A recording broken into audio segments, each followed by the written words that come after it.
What's up, everybody? My name is Donald. I work at Patapsco Bicycles. I'm one of the owners there. And I also am half of a podcast called Black and Tan 0.0075% faster. I wanted to talk to you guys about my new mountain bike, an Epic World Cup in this cotton candy type look. Super excited about this build. I haven't ridden a bike like this where I got on it and immediately felt like it was part of me, like I did with this bike. Previous bikes before this that I just owned this year, I had right before this, kind of as a filler until this bike came in, I actually built up a super light stump jumper. It was all right. Stumpies aren't made to be built that way.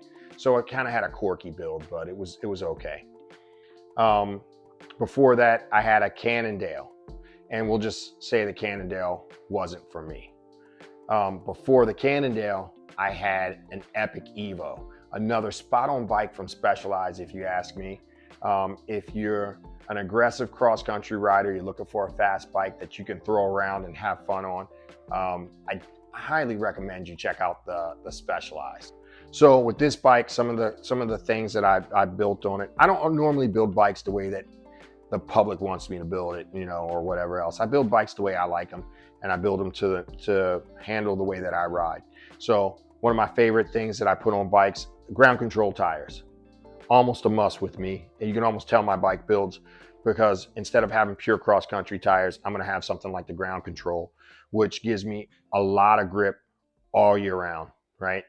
It's not gonna be the best for riding super rocky or anything like that, but they give me a lot of grip and a lot of confidence. So it lets me worry more or think more about the bike and not worry so much about whether or not I'm gonna grip in corners. And this is that new Revol one-piece handlebar. I did run the Control SLs on this because they're light. They're super light. I mean, they're badass wheels. I can run a nice big tire on them, and they're light. The whole bike, the way it sits right now, is 23 pounds. Probably going to add a little bit more weight on it once I put a dropper on it, which I plan on doing.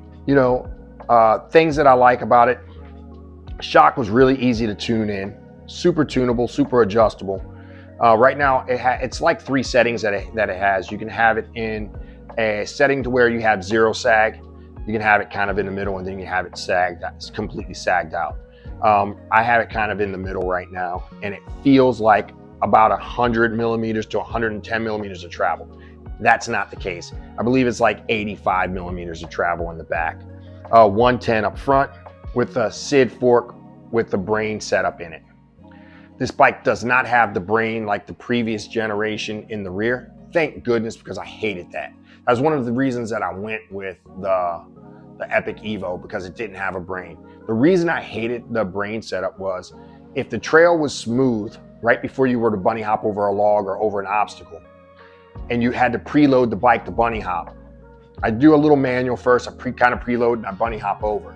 If the trail is smooth, the bike's going to perform one way. If the trail is bumpy right before that, the bike's going to perform another way. And you don't know, and you can't tell what the bike is going to do. So that brain setup would either open the valve or not open the valve, and you can't tell what's going to happen. So with me, it would mess my timing up, and I would find myself nose casing logs, going at speed and things like that. My timing was all off, and it took me a ride or two to figure out that it was the brain causing it. So what I ended up doing with my regular Epic was I turned that brain all the way to soft.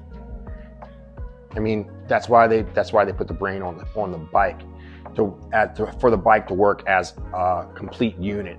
Everything worked together. It was designed around the brain, and when you turn that all the way off, it's kind of a waste at that point.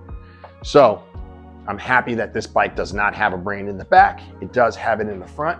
In the front, it does not affect me at all. Another thing that I noticed about the brain setups is how you can actually hear an audible clunk in them when you're going over rough things. And it sounds kind of unsettling until you know what it is. The front fork does the same thing. It kind of makes me feel like the headset's kind of loose, but it's not.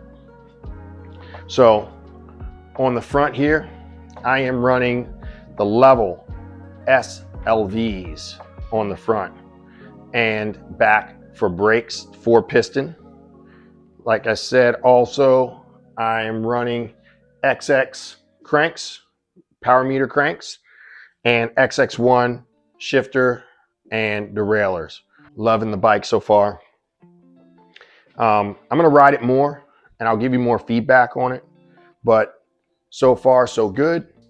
I have absolutely no complaints, except for, like I said, maybe the clunkiness of the fork. But like, again, I know that's par for course, and I know that it's doing it for a reason. It's not broken, so it doesn't really make me feel weird about it or anything like that. One of the fastest bikes that I've ever got on immediately and felt comfortable. Definitely feel the difference in the climbing compared to my last handful of bikes. It climbs way better. It holds its speed. It corners really good because it's kind of low. And what they did was they took basically the geometry of the Epic Evo and it put it in this lightweight setup. And the difference between my Stumpy lightweight, like I said, again, I get it. The Stumpy's not supposed to be a lightweight bike, but I got it down to 26 pounds. So for a Stumpy, that's pretty light. This is 23 pounds with basically the same stuff. So, you know, so far, thumbs up. I would highly, highly recommend this bike to someone that's a cross-country rider. And you're starting to see the World Cup courses become gnarly now as far as what you should be riding in spandex, right? So, you know, these bikes are designed to take that kind of stuff and keep it moving. Internally routed rear brake.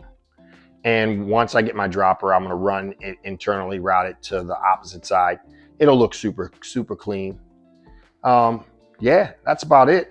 So let me know what you guys think. Leave your comments at the bottom and I'll answer them.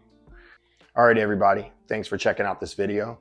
And don't forget to tune in to Black and Tan 0.0075% faster. We have a podcast that goes off every other Wednesday at 8 o'clock. Have a great night.